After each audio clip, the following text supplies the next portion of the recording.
never seen, frankly, any other tragedy being played out in real time where people are um, just taking such views on things. I'll be honest, I'm struggling to think of when there's been such an occasion.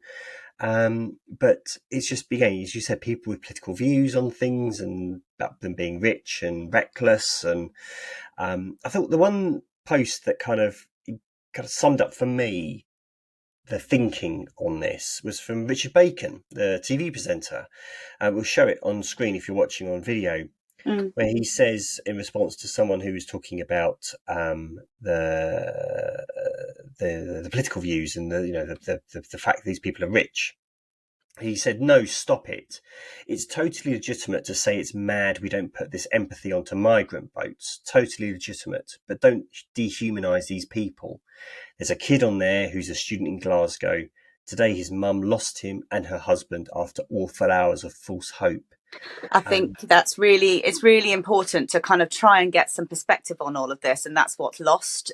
People look at privilege and they see power, and so if you can dehumanize them in some way or make them less significant than the others who are vulnerable and less privileged, then that somehow seems to rebalance the imbalance that's out there in society or something.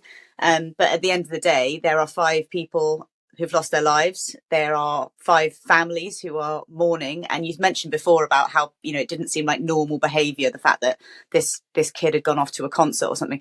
So few of us, if any of us have ever been in this kind of situation before, so kind of it's like, what's normal? And I think we all just, social media ends up, as you say, having everyone pile in with an opinion when it's just like, this is a very visceral, personal, subjective experience that very few of us, thankfully, will ever have to go through.